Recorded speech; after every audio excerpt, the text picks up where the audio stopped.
Blog Talk Radio.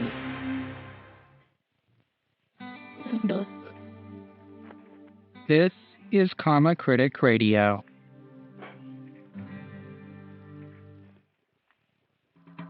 Well, hello there again. This is Julia Stiles. Julia Child. Yes, thank you. Anyway, today we'll be preparing some delicious fat meat jello. Very tasty, very delicious, and very jiggly. Welcome to Critic Radio, hosted by Fableforge, head honcho for www.karmacritic.com. Tonight's show focuses on our very own Mr. Peter John Ross. You may call him Ross. If you call him Peter, he will assume you are a bill collector and not respond. The first thing on tonight's show is our Karma Critique. Evil Director will critique Mr. Ross's new film, Horrors of War, winner of the 2006 Chris Award from the Columbus International Film and Video Festival. Then, Mr. Ross will join us as this week's Karma guest to discuss his film and independent movie distribution. For more information about Horrors of War, please visit www.horrorsofwarmovie.com. If you'd like to talk with Mr. Ross or have any other questions regarding tonight's broadcast, please call us at 347-215-8713. And remember, long-distance charges may apply. Now here he is, the formidable, fearless, and famous Baby Alien. Hello, everybody. Thank you for tuning in to our show this week. I hope everybody had a good Thanksgiving weekend or long weekend like I did. And I hope everybody did whatever they wanted to do during that time, which for me was do nothing. That's a perfect vacation for me.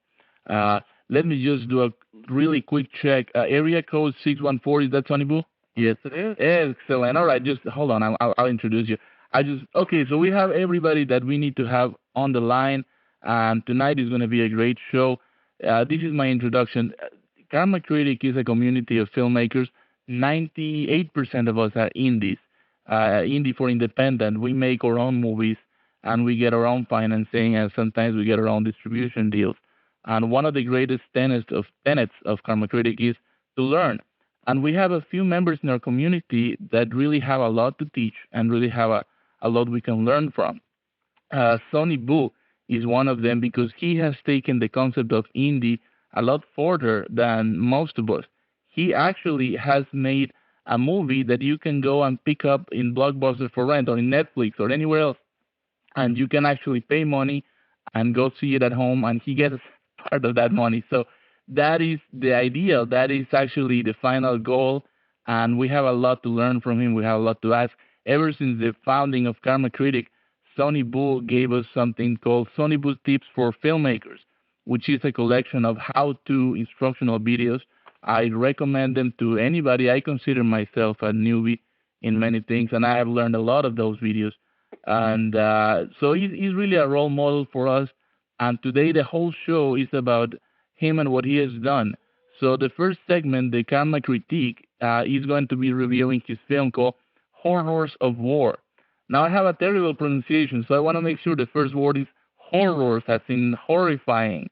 I know it may sound like something else, but just chuck it to my Spanish accent. It's Horrors of War. And Evil Director is going to give us his critique about it. And then Sonnyboo is our guest. If you are listening in and you have any questions regarding how to shoot your own film, how to find financing, how to find distribution, replication, how to meet this level of success. By the way, he never has enough. He's always hungry for more, which is something I admire. Then you should be calling us. The phone number is 347, that's the area code, then 215-8713. And that is the phone number for guests. So without further ado, let's go into the Karma Critique.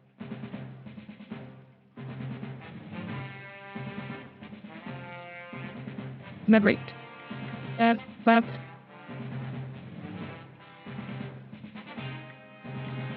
Well,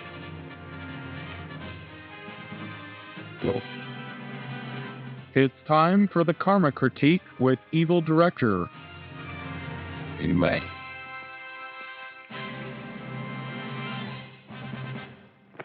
Evil Director, good night. Nice to have you with us. Hey, Marco, nice to be here, as always. And Sonnyboo, thank you for being with us. Feel free to give us any comments during the critique. After all, it's your movie. No problem. So, evil director, let us have it. What did you think of Horrors of War? I think if anybody's got some spare change lying around, we need to go out and get it from Blockbuster and give it a look, especially independent film guys, because there's a lot they can learn from watching this film. I mean, I put it up on my review. One of the most kind of telling and wise statements I ever got. It was referring to a stage play, but works for independent films. And somebody came up to me once and told me, "Hey, man, don't ever blow up aircraft carriers." And what it meant is when you're on stage, you don't ever want to write anything you can't pull off. And that, kind of applies for independent films as well. Don't write, if you're going to, control everything, don't write yourself into a corner by writing something you can't do. And that's what kind of struck me about Horrors of War is more than anything else, it seems like Mr. Ross, Mr. Whitney, they all wrote things they could pull off and pull off well. The restraint in what they were doing is probably the most valuable lesson. And watching Horrors of War, you get that.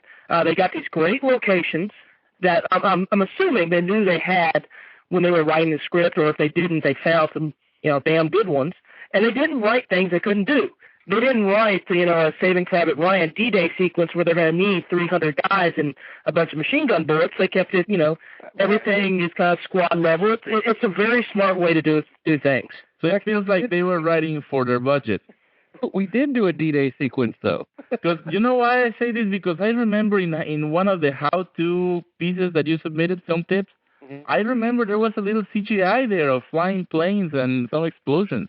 Yeah, I mean, we did do CGI for some stuff. The funny thing is, we wrote a D-Day sequence solely because there's a D-Day reenactment on Lake Erie once a year, and we went out with 3 cameras and filmed it. Some of the planes we got were real because they were at this reenactment with 300 plus extras that we got for free. Wow. So again, there is a D-Day flashback, and it's not very long, but there is a D-Day flashback because we had all of that. Remind me to ask you the details about that because, well, let me ask you right now. Did you know that this reenactment was going to take place while you were planning your film? Did you say, okay? Oh, no. I mean, we shot that a year before principal photography. Ah, so you had it in the can, more or less. Yeah, we had it in the can before we shot really any of the movie.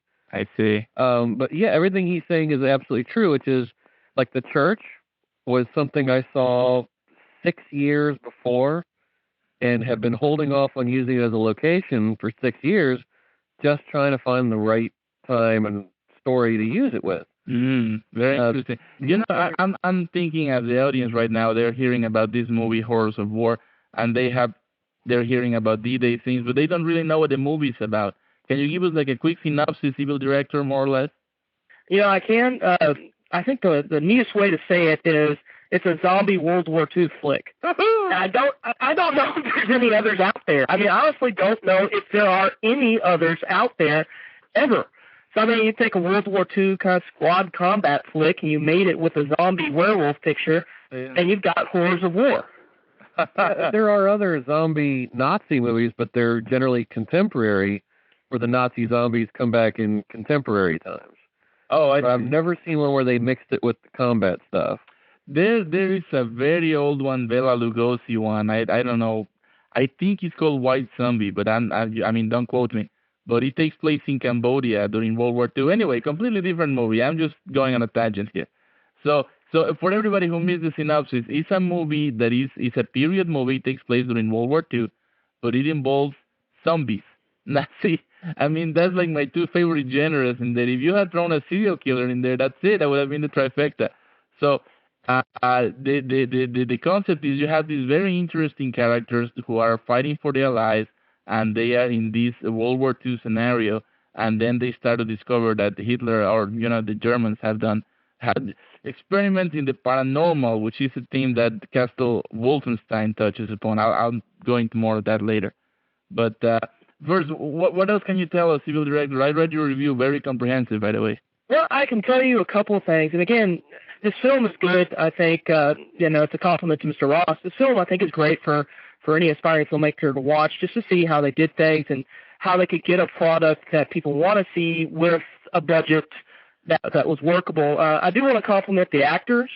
All the three main actors that did a wonderful job. It doesn't fall prey to your typical independent film whatnot, which is let's get our buddies in there, and because we don't have actors here, you go play this guy, you go play this guy. But the actors did a very good job. It's a very good job casting. They did a very good job on set. And again, the lovely thing about it is they wrote a script about World War II zombies, but they didn't write things they couldn't do. I mean, the action is pretty much squad level. The action is wonderfully shot, by the way. Props out to you. Wonderfully shot action. Keeps everything in very tight, where you don't spend your time noticing where the other six guys or who are they shooting at. You don't wonder about that when you watch the film. It's very, very well shot, very well edited when it comes to the action sequences. So there's a compliment for Mr. Ross, and it's also a lesson for anybody looking on how to shoot this kind of thing. I thought on that. Let me quote from something from Robert McKee, which, if you don't know me, is my god. Robert McKee said, "Creativity thrives under restrictions." In other words, if you want to be the most creative, you should not be looking for an environment where you have no limitations, because then you're not going to be creative. Creativity comes when you have to overcome obstacles. So in this case, if you don't have 300 soldiers, then don't shoot wide open, right? Keep them close on the characters, and see, that's a creative choice.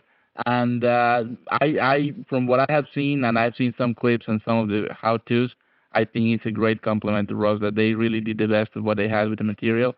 And not only did they make a great movie, they actually sold it, which is what we're going to talk in the second half of the show. Before we end the segment, let me say hello to Ezekiel. I recognize his number. Ezekiel, are you there? Yo, man, how you doing, too? I should pretend to fucking be Ezekiel and get him in trouble. That's right. Hey, Marco, I hate your fucking show, man. What's your fucking problem? I slept with your sister, I got crabs, man. And really get you to get angry at Ezekiel. No, it's Emerson, man. Yeah. Similar phone number. I should have fucking tried to do an Ezekiel voice. Your impression of him is not that. It's actually pretty good. Hey, I'm a great director, man. I'm better than Robert Rodriguez. I'm cool. I'm Tim Burton's bastard son. That's pretty good. I'm cool. My name is Ezekiel. Emerson, did you get the chance to see this film, Horrors of War? What's it called? Horrors of War. No, you didn't get to see it. Okay. You'll have to rent it later on. You'll have to rent it from Walmart or something. I will get it. All right. Oh, yeah, shit, I wanted to get that. No, I didn't. It's been a hectic week. I wish my fucking parents had used more protection. It's been a really fucking hectic week. We'll talk about it. So, Evil Director, before we end the segment, your summary, your final word on this film. Final word is go rent it. Also, Mr. Ross is on the line. I encourage everybody to get on and ask him some questions, because there's a lot they can learn from this film. From a guy that's done it. And to Mr. Ross, if I know you're still on the line, I'll have a lot of props. It's a good film, man. It's a good film. All right, well, thank you so much, Evil Director.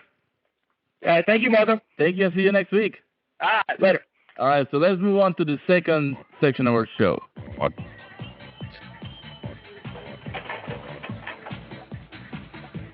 And now, here's Fable Forge to introduce this week's Karma guest.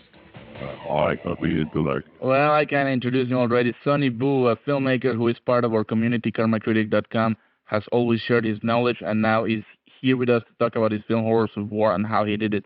Sonnyboo, thank you so much for being with us. No problem. Hey, so let me say, the first thing I guess I want to ask you, where did this all start? I mean, at what point did you stand up and say, okay, I want to make a film about Nazi zombies? And well, it's real tough to describe that without. I'll try to be as brief as I can.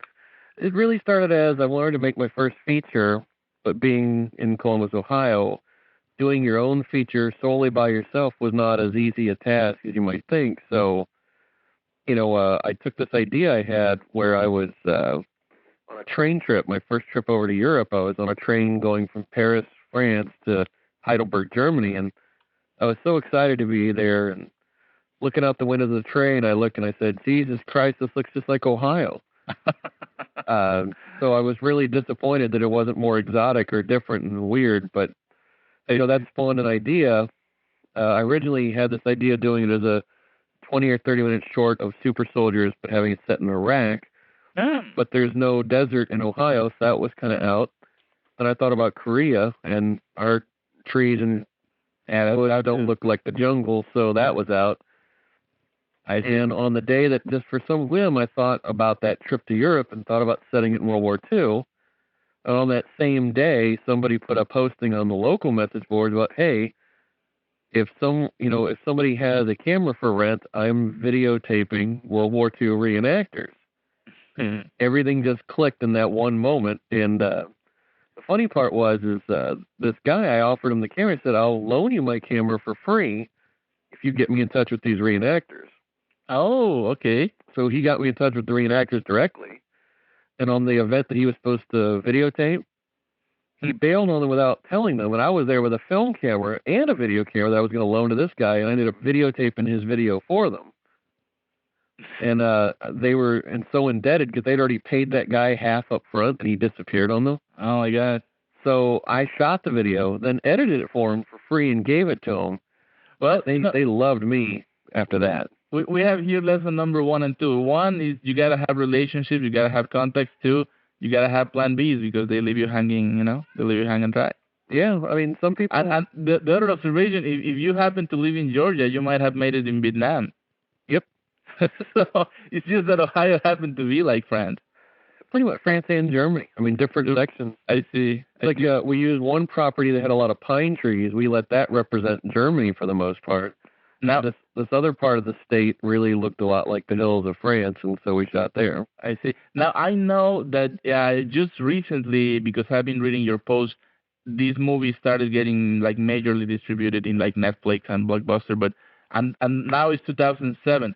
So I want to ask you, what year is this you're telling me that you had this idea of making Ohio as Germany? How many years has this been in the making?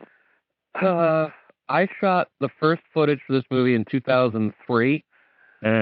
4 years ago. I see. Of course, you have done other things in between, but I mean... Oh, I did several things with no features. In 2003, Scott Spears, who's a cinematographer, he and I and actor John Osbeck went out to this reenactment and shot footage on 16 millimeter in the summer of July of 2003. Mm-hmm. Then a year later, in 2004, in the spring, what we did is, with John Whitney and I both, we took a scene from the script that was originally going to be an anthology, which was going to be 3 30-minute stories. Mm-hmm. John Osbeck was going to write and direct a 30-minute story that was basically The Sixth Sense set in World War II. Mm-hmm. I had written the script that I was going to direct originally of kind of the super soldier story, the zombie type story. I gave that to John Whitney to rewrite and for him to direct, and I took Scott Spears' story of a werewolf and I rewrote it myself, and that's the one I was going to direct. Mm-hmm. And that's the favorite character, by the way. I remember Evil Director's review. He loved that werewolf guy. Yeah, and very layered. I think his performance was great. I mean, that's Dan Kiley, phenomenal actor. I mean, he said the 3 main actors. There's about 6 or 7 main actors from my point of view, and I think they all did a great job. Awesome. We have a caller from area code 562. Who are you, sir? To Fable, it is Twilight. Oh, hey, Brad. Yes, it's Brad Youngs. How you doing, sir? Good, buddy. How are you, Sonnyboo? How are you? Good. How are you doing? Glad to hear you. Good. What's up? Glad to hear you. What do you have to say about Horrors of War, or any questions for Sonnyboo? Well, from what I've seen, it looks brilliant. I just went on to Blockbuster and had it sent to the top of my queue, so I suppose I'll be getting it Tuesday. Right. So I totally look forward to watching it. I want to know, how long did it take you, and you might have already covered this, how long did it take you to shoot it? What did you shoot it on? And if you're allowed to say, what was your budget? Okay, I'll deal with those one at a time. The first question is always tough to answer because, like I said, we shot footage a little bit in 2003. Then we shot the main thing we did is after we got something together, we went out with friends. Everybody volunteered, and with 16 millimeter, Super 8 millimeter, and 2 35 millimeter cameras, we went with those reenactors and we shot a 3.5-minute scene instead of shooting a trailer because everybody trying to raise money to shoot a feature shoots a trailer. But the problem is, how many great trailers have you seen and then the movie sucked? 100, right? Mm-hmm. I mean, I know for myself, it's probably 500, 600 movies where the trailer was great, movie sucked. I wanted to show investors we can tell a story. Mm-hmm. So we took a 3.5-minute scene that showed the straight World War II stuff and a little bit of the science fiction horror stuff. And we did a 3.5-minute scene.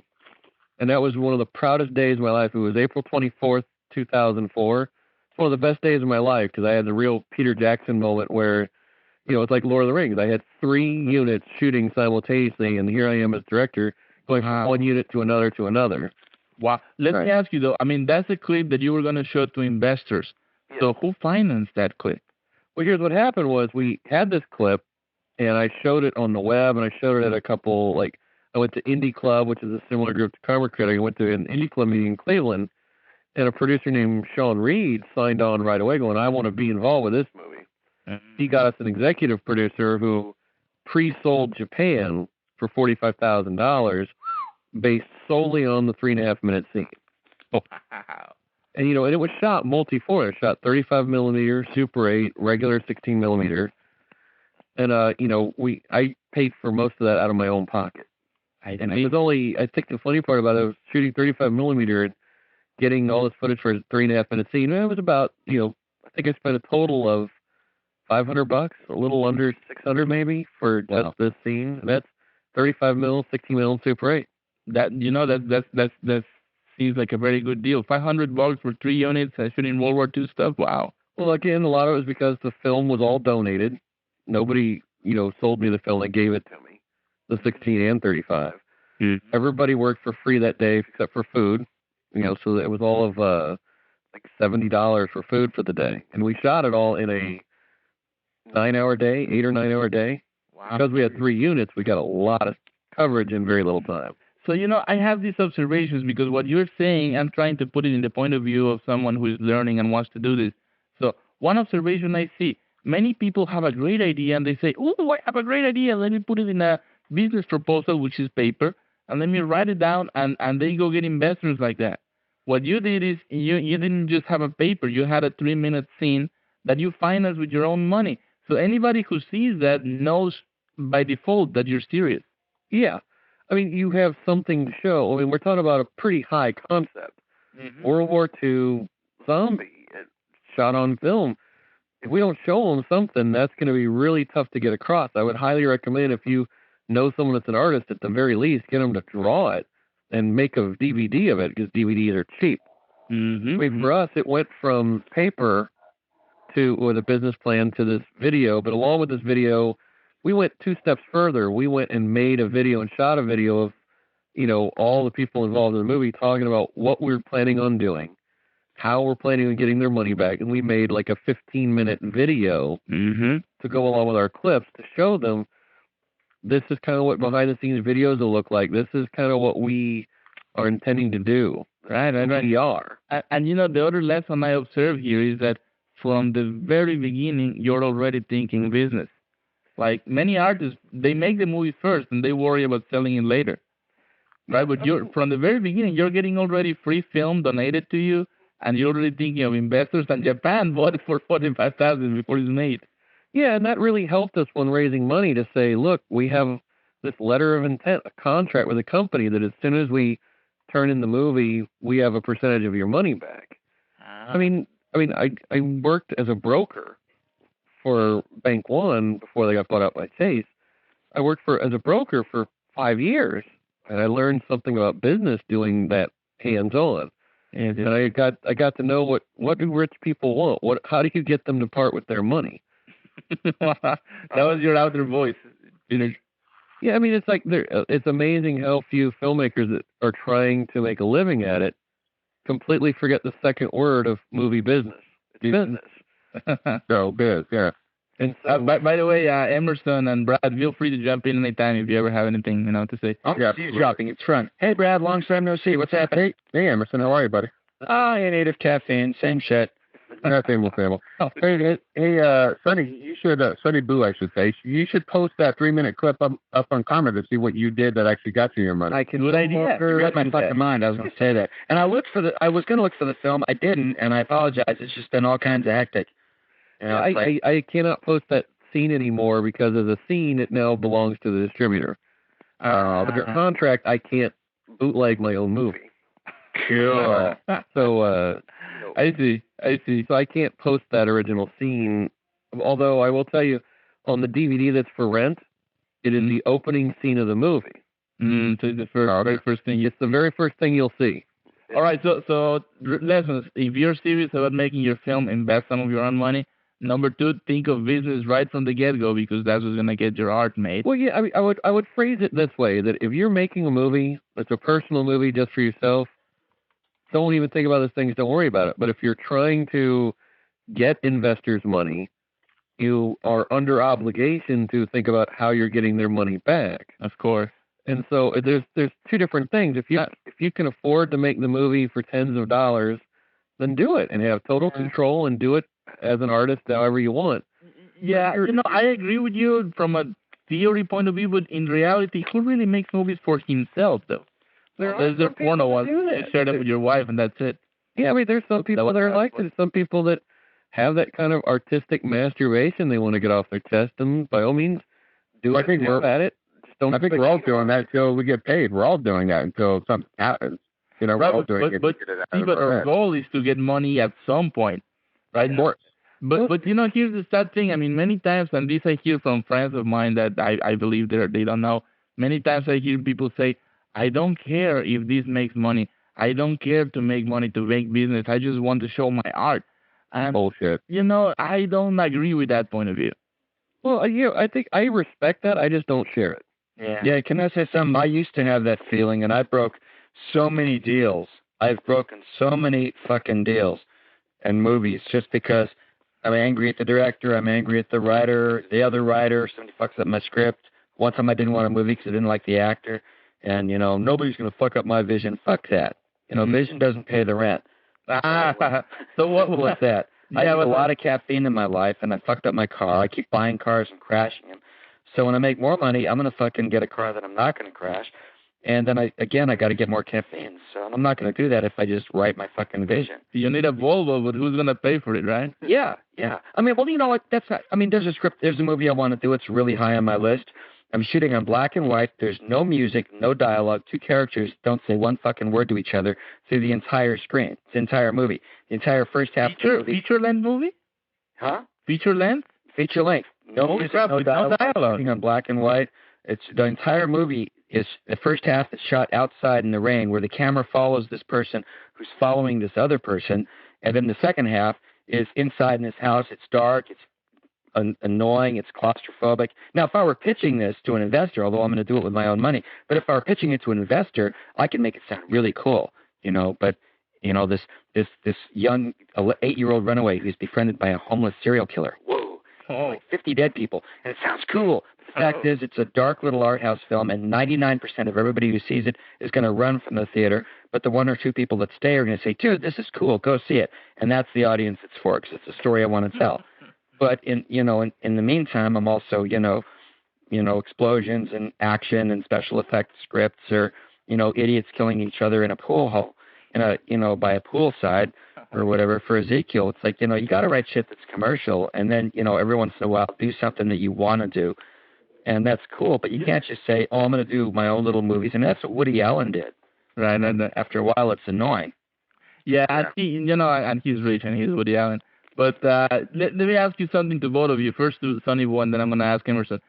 Sonny, did you ever find yourself in a situation where you had to choose business versus art, and they were not compatible? They were mutually exclusive, and you had to make a choice.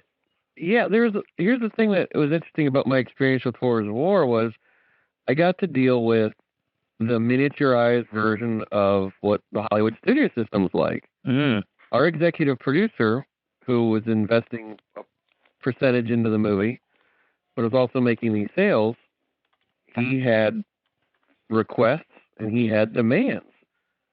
And so the idea of making an anthology movie became, no, we're dropping one whole story and then we're making it one story, or we're not getting the money to make the movie.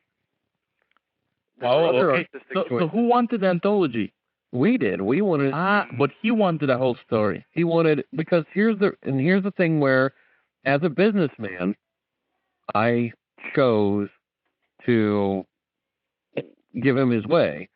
And he had the money. Because here's the thing is, anthology movies, which are movies that have like 3 or 4 short stories that are totally separate, don't make money. Four Rooms had Robert Rodriguez, Quentin Tarantino, bombed. New York Stories. Emerson agrees with you there. The New York Stories, which is Martin Scorsese, Woody Allen, and Francis Ford Coppola, bombed. Twilight Zone, which had Spielberg, John Landis, bombed. That was a disappointment for me. I mean, they're all movie, but he agreed it was terrible. Yeah. That's the thing is, we're talking about two different things. It doesn't matter if it's artistically good.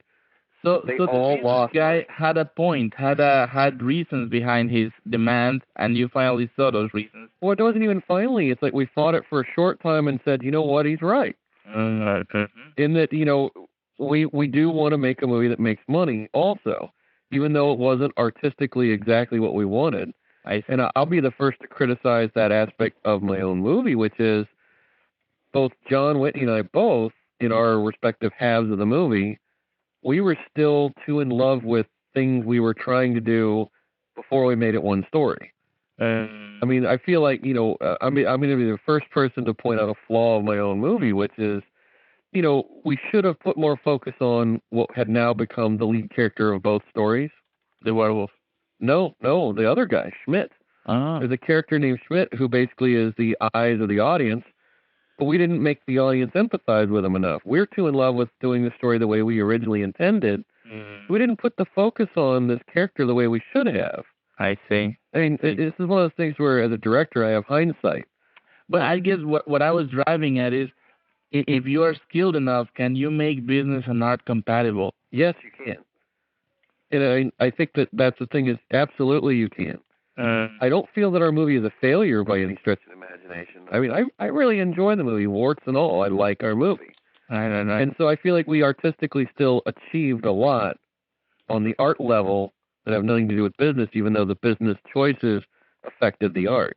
Gotcha. And I said I was going to ask the same thing from Emerson. Emerson, had you ever had to make a choice, business or art, and what did you choose?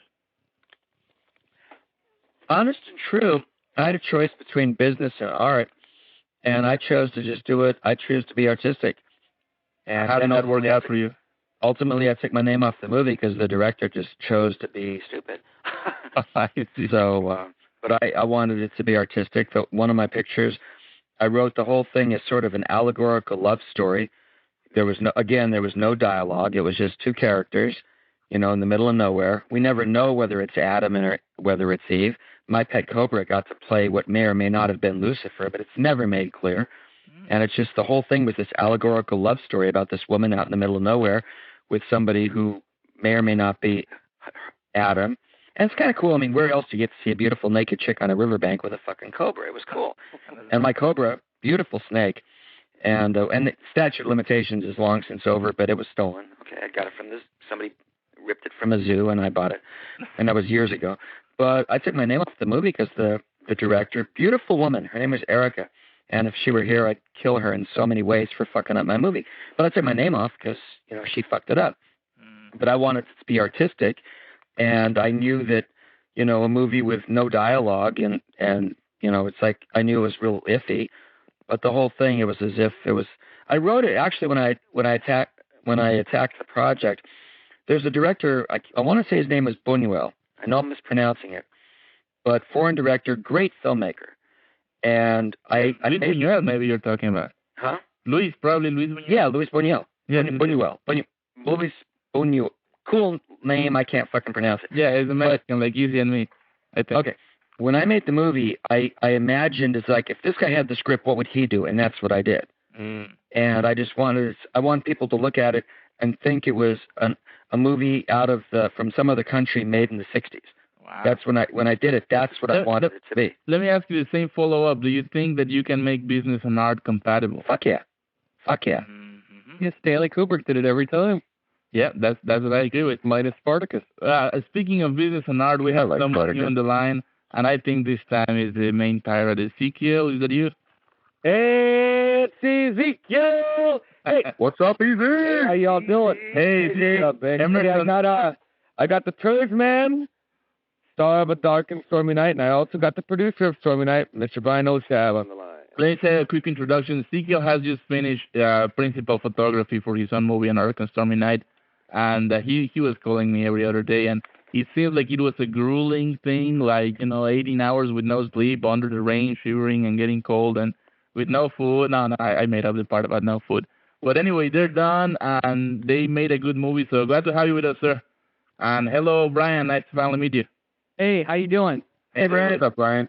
So what the show today for you that you're just joining in is it's called Indie Night Horrors of War movie and director Sonnyboo. So the first part was the critique with Horrors of War, great movie according to Evil Director, and I believe it every part of it. Yeah, I cannot wait to watch this movie, and this is great to have Peter on the phone right now, because this is my first indie movie, and listening to all this stuff that the Yuba company. I think I've told you this on the internet. It's like this is awesome. It's like so great to know that somebody actually went out and did something and raised the money to do it. I mean, we certainly with this movie did not have the amount of money you did, but I'm sure it's tough. I don't know how much money you have when it's an indie flick. I have not divulged the amount of money we had. That's correct. I went on. He hasn't said yet. He has to be very careful about it. Here's the thing I'm not supposed to say, and I know this is a radio show. Oh, I'm going to get in trouble for this. No, don't say it. Just say between 500,000 and $1 million, or whatever it may be. Under that. All right, that's under $500,000 by a long shot. That's right. No, that's I think, and he had World War II planes, and he had these reenactments and everything. Yeah, all I had was a swimming pool to throw my actors in. Exactly, and just lots of blood. Budget. Yeah, but it's good. So actually, I'm glad you mentioned that, because that's what I was gonna take it next. See. We already talked about how he got the idea, and we already established that he had to get investors early on and think business all the time. So now I want to move into the actual production, sonnyboo.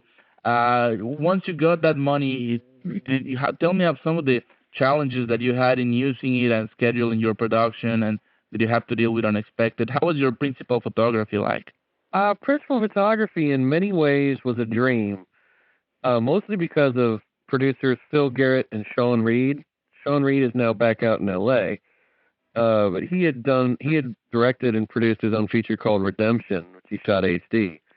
With him came an incredible amount of experience. And then Phil Garrett, who had worked at DreamWorks in the animation department, had never really done much live action. But those two together made one hell of a good team, combined with really good assistant directors. I didn't have to worry much. I mean, most of the stuff was set to where I'm supposed to just be directing, and I don't have to worry about producing.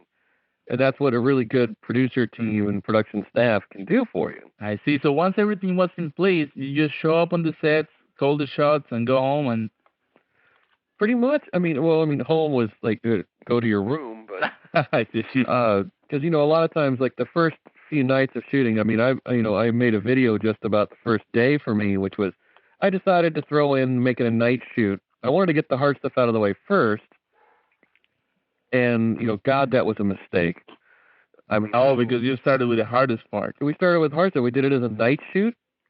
We had an armored car. We had makeup effects. We had blank firing weapons. We had several more actors than we normally would have. And, and we were also, the first shots we were doing at Magic Hour when, nobody's ready for that kind of thing. And we also decided to start off, we were, 3 hours from nowhere. I mean, we were really ass of nowhere in the middle. We were on a 180-acre property that was far, far, far away from any kind of civilization. So you had generators and... Yeah, we had generators, but even then, we only had light where we aimed it. Other than that, it was pitch black. Wow. Why did you start with the hardest part? I thought I was doing everybody a favor trying to get it out of the way first, and instead, because of my inexperience with doing really big shoots and doing longer shoots, which is, I wanted to get the night stuff out of the way so we wouldn't have to be worried about that, everybody worrying about lack of sleep later. I was trying to conserve, blow everybody's energy up front, and then the harder stuff would be done. Right. But instead, the crew had not gelled, the cast hadn't gelled yet, and here I am forcing them to do the hardest stuff up front. And it was a terrible mistake on my part, a big rookie mistake. But you made it through. Yeah. And the last part... I will say this is, the only reason that stuff got salvaged later was through pickup shooting 3 months later. Oh, so some of those things you had to reshoot. Well, not even reshoot. We had to shoot because I was too stupid to get them the first night. We were entirely missing any kind of close-ups for the entire first night. There were no close-ups. So we ended up shooting those as inserts 3 months later. Wow. Well, that's the lessons. You know what? If I can jump in, this is Brian again. Sure.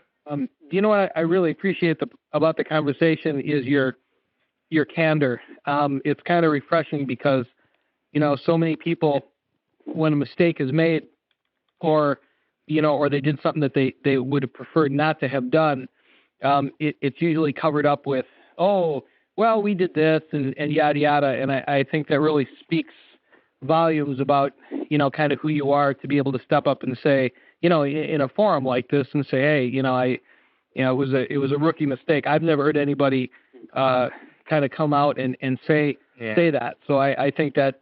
For sure, that's great. I'm well known for that to some people, to a fault. I mean, a lot of. I'm sure right now, if my producer Phil Garrett's listening, he's pulling what little hair he has left on his head out because he's mad that I'm, being honest.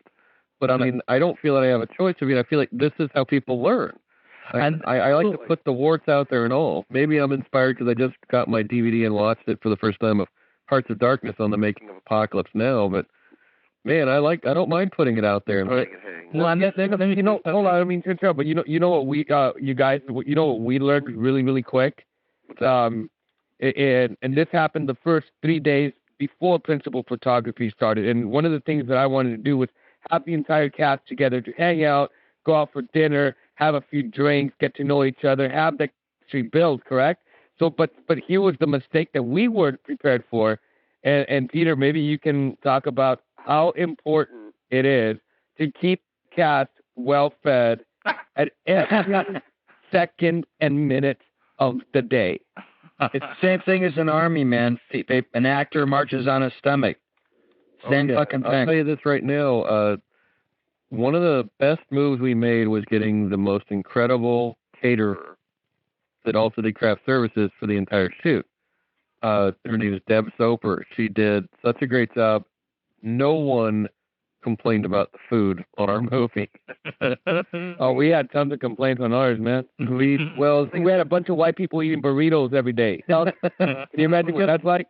That's not fair. There were no complaints, Easy. Come on now. Julie, what is the staple of what is the staple? Oh yeah, we had a great person that was cooking all day. Her name is Julie, and Julie just we're looking at actors freezing out in the rain. But yeah, we got Julie in the kitchen busting her ass at every moment to keep them happy. I mean, it's not easy. Yeah, she didn't even have a staff, dude. She was all by her lonesome. Yeah, 15 to 20 people on any given day. Wow. Julie was amazing. So, and so was the rest of the crew. I got to be honest with you. I don't know what sonnyboo did as far as like his budget for his crew, but we really didn't have crews of people standing around to help out whenever something was needed. And so we had the bare minimum, and our crew just stepped up to the plate. And you want to talk about soldiers? These guys were the grunts that made it all happen. It made life easier, so much easier for us actors. Between the crew and Brian's great production skills and being the communicative liaison between everyone, man, it couldn't have gone any smoother considering we had next to nothing to work with. I'm glad to hear that. But I remember watching from the film tapes of sonnyboo one scene with the actors. They jump in a ditch, and there were some tarantulas in there. Yeah, when I had them jump. Remember that story, sonnyboo? We had them jump into a small ditch. But more talking about crew, keeping everybody well fed is key. I mean, the one thing we never did on Horrors of War, which I was actually a little disappointed in, but pizza is what everybody does for indie films. Some shoots, especially features, they get sick of pizza because that ends up being one meal every 2 to 3 days minimum. We didn't have pizza a single time on Horrors of War. She felt it would be a personal affront if we had to order pizza. Wow, you treated them well. Yeah, but at the same time, well, you made up with a tarantula. Well, no, see, we were cool with pizza because I think 70% of our cast are Italian.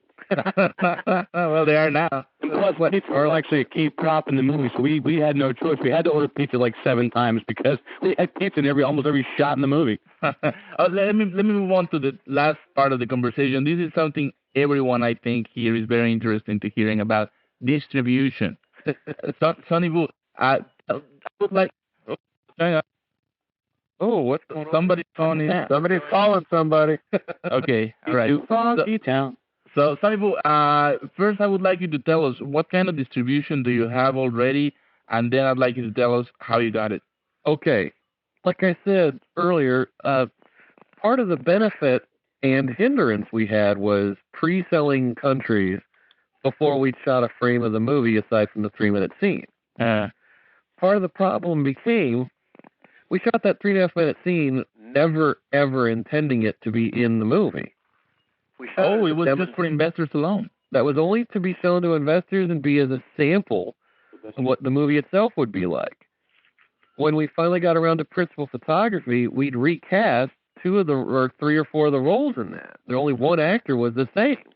And so the problem became when we got done shooting the movie, the companies that had already bought into it were like, we need that scene in the movie.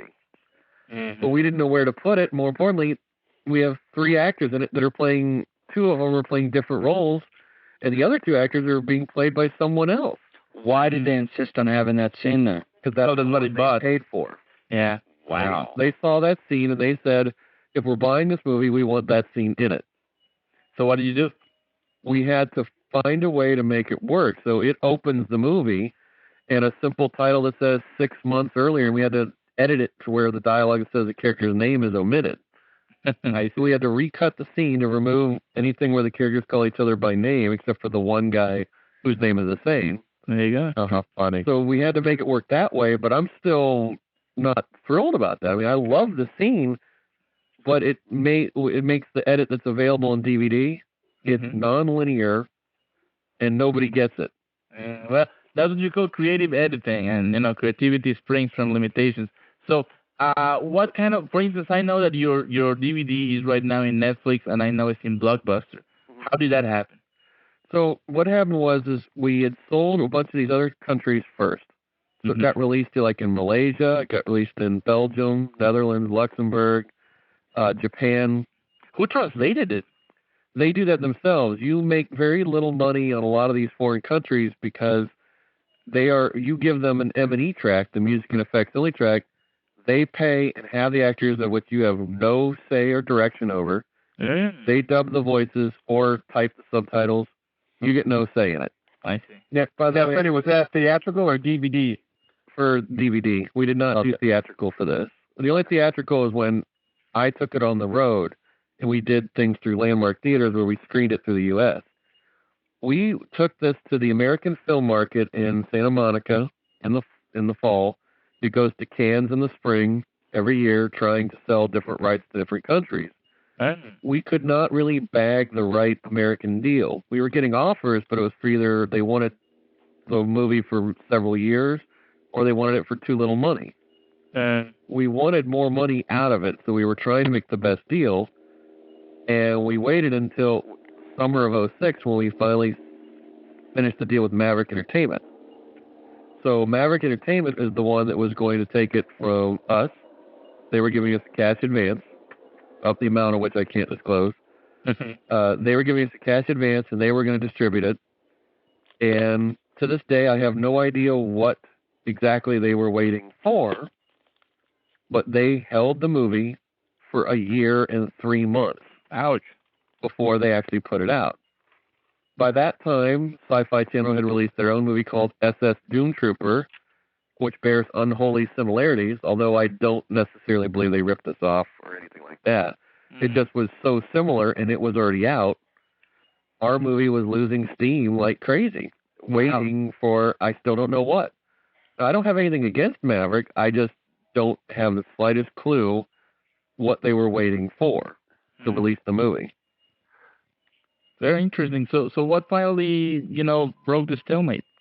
I have no idea why they released it, but they've been telling me for a year it's due out in 3 months.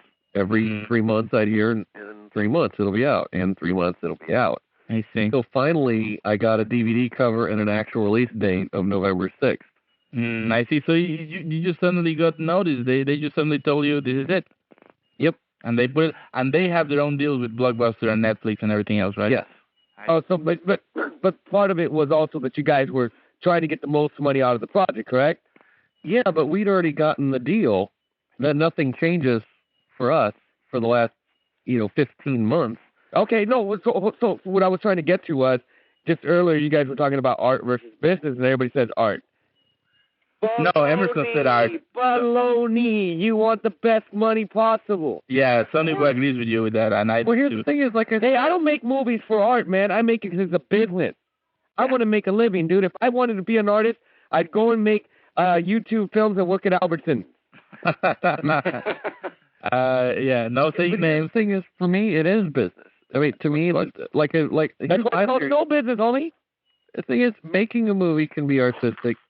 As soon as it's done, that is a product. You got to sell it. Of course, yeah, of course. It all starts with, okay, it's a given. What you're doing, there is an art to it and all that stuff, but, it is a business. That's why, again, that's why it's called show business. That's why it's ruled by money. That's why what you want to do, artistically with whatever you do, with, making sure you got a great script, a great cast, a great director, a great producer, and everybody else is involved. I mean, just in case I missed anything, great editor, DP, and all that stuff. It's to deliver a product that will sell. A product. Yes, that's why it's called production.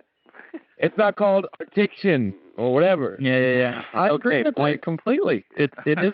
That's what it's about. I mean, Well, here's the thing. What you do is if you really want to be an artist, you want to make films, make a few films that are really commercial so you have enough money, get yourself a lifetime supply of that's what coffee, a house and a couple of cars, and then fucking go and make art house movies if that's what you want to do. yeah. Look, That's what Rodriguez does. He has got did. 5 kids, and then he just starts in City. Yeah, but see, here's what I'm trying to get at. What I love about this, because this always comes up, art versus business, and I love the fact that you guys went off and made this movie and are talking about the business of it. I mean, to me, that is the most compelling. The art part is the easiest shit to do.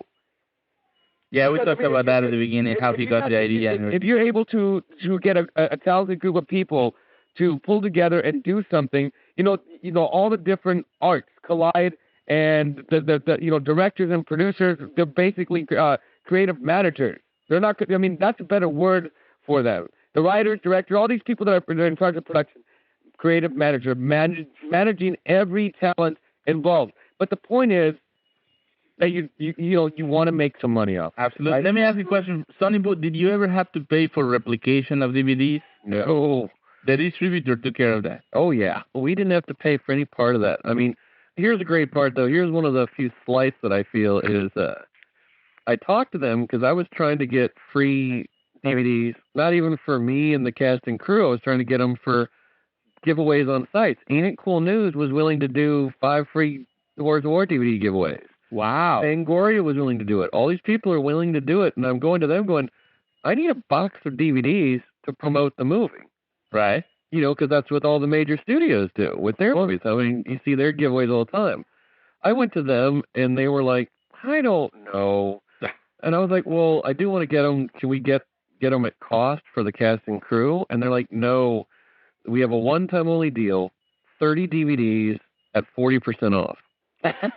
They sold you your old movie. They're selling me as the co-director, co-writer, producer, editor, and miscellaneous other titles, I would have to pay $12.66 for my own fucking Hey, but you know what? That's how you know the distributor has been done to this. And you know what's even better? But check it out. That's not even a joke, you guys. Even on bigger films, huge studio films like that lady who, brought me into the movie business, Tova Leiter, when I was her intern, and she did Varsity Blues. They sold her own movie too? Yeah, you know how many copies of it? They gave her 2 copies. I had 1 or 2 copies. After that, she had to buy copies for other people. I don't get that. Every movie I've ever done, maybe it's because they're scared of me. Every fucking movie I've ever done, except for the ones that I didn't give a shit because I avoided myself from the projects, but I'd make some phone calls. I get anywhere from 25 to 40 separate, video cassettes or DVDs from the movies. Now we go that you're an old man from 1980. No, they're scared of you. Ding dong at midnight, and they open the door, and it's Emerson Bigby with a knife. No, I would send a case. I would send a case of fucking movies, of course. The worst of every distributor I have personally ever dealt with, I would recommend Anchor Bay Entertainment. And they did my last picture. Go to Anchor Bay. They will not rip you off. They will release your product with a really good. It'll look good. It'll look professional. They just really, it's total quality, and they don't screw you over. I sound like a fucking employee for Anchor Bay, but I tell you, I would tell anybody out there, whether you're fucking anybody, let them distribute your movie. When we start taking Stormy Night around, unless Ezekiel, somebody was talking about Lionsgate or whatever, I don't know who the fuck that was, but if we don't have a distributor, fucking we take it to Anchor Bay, because we will get a good deal. All right. So, sonnyboo, we have 4 minutes left. What's in the future for Horrors of War? And what's in the future for you? Okay, hopefully really great things. I want to see more of this guy. Horrors of War, I think, we're looking at selling the cable TV rights. It'll never go to Sci-Fi because they have their own movies, so they're not really interested. They've flat out told us that, but I still think USA Networks, possibly somebody else, could pick it up for cable. After that, I really don't care anymore. I hate to say it, I'm fed up with the movie. Well, I've been living with it for 4 years, and the DVD release is kind of cathartic because I get to let it go finally. So as far as the future, I think that it's going to go on cable at some point. And again, I have no idea how long that'll take for the deals to go through, but I think you're going to see it on cable TV in the not too distant future. Other than that, I have no idea. What's in store for you? What are you planning to do now? 2 things I can definitely say is, number one, there is editing a feature-length documentary on the making of it. It's ideal for filmmakers. It's like a 90-minute film school on how to make a feature film. I'm interested. So that will be done in a couple months, probably by February. Then the other thing is, in March, I'm hoping to start shooting my next feature. What is it about? I'm not gonna say. We'll have you on the radio. And in actuality, I think I think as we get closer in January and February, I might even fall off the grid in preparation for it. I think I'm gonna suddenly not be found on the internet for a couple months. Well, know this: Camera Critic will support you, just like we, did with the best we could to help on a dark and stormy night. We're gonna help the best we can with your movie. Hey, well, I know that the show's almost over, but hey, man, Peter, congratulations on getting your picture completed and all these great things happening. Hey, same thing. I still got to see this fucking thing. I appreciate it, everybody. Go see it and tell us in the next show.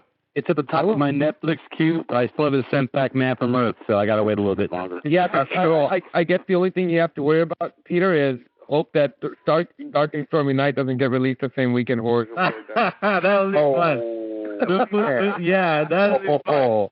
We're going to make a page that is going to count views, money, theaters, everything. Oh, we're going to make it a contest. All right, Amazon.com has only got 5 copies left. That'll be the 3rd time they've sold out in a month. Wow. Very good. All right, we have 2 minutes left this time for plugs. I want to plug On a Dark and Stormy Night again. Everybody go to onadarkandstormynightmovie.com. Ezekiel just finished principal photography. There is a shitload of pictures, and I usually don't use that word except when it's really good, so I'll say it again. No, we got more. That's not even the beginning of it. And that's in the media section. There's lots of good photographs there. So that was plug number 1. Plug number 2, there is a contest in YouTube called Project Direct. If you go to youtube.com/Project Direct, you're going to see that Jason Reitman, who is making his movie Juno, chose 20 people as finalists for this contest. One of them is our own Karma Critic member, Victor Peseno, and his movie is called Natalie.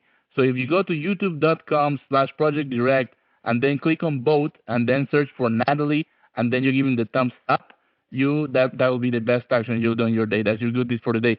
The third plug is for Karma Critic itself. We have a new contest going on, and the contest is about 2 phases, screenwriting and making films. In the first phase, we're going to see who can write the best script of a horror comedy with the theme Practice Makes Perfect. So just let your mind fly with that. And whoever writes the best script of that, then we enter phase 2, where we have 10, at least 10, hopefully more, filmmakers. They are all going to make their version of that winning script. So you're going to get 10 versions of the same movie, and it's going to be somewhat like an experiment. Like, you're going to analyze what makes each director different. You're going to see what makes them tick. And we're going to sell the whole thing, the winners and the finalists. We're going to put them on a DVD, and we're going to ask sonnyboo how to, or we're going to go to Anchor Bay, or I don't know what we're going to do. And when we sell the DVD, we're going to split the revenue. So that's the 3 plugs I wanted to say. We have 30 seconds left. I want to thank everybody for a great show once again. Thank you, Emerson, thank you. Ezekiel, Brad, sonnyboo, of course, thank you so much. Evil Director, everybody, thank you. And see you next week, guys. Later. Bye-bye. Bye. Ciao. Thank you. Bye-bye.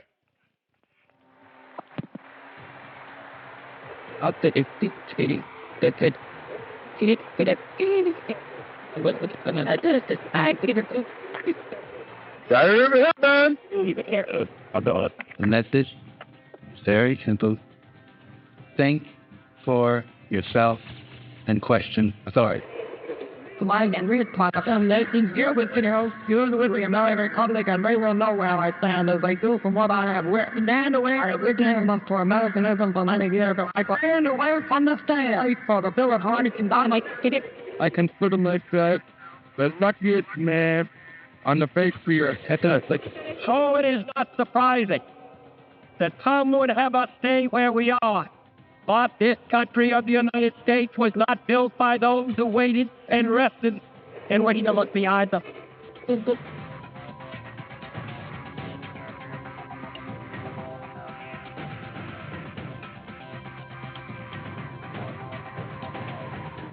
This has been a Comic Critic production. Visit us at www.comiccritic.com. That's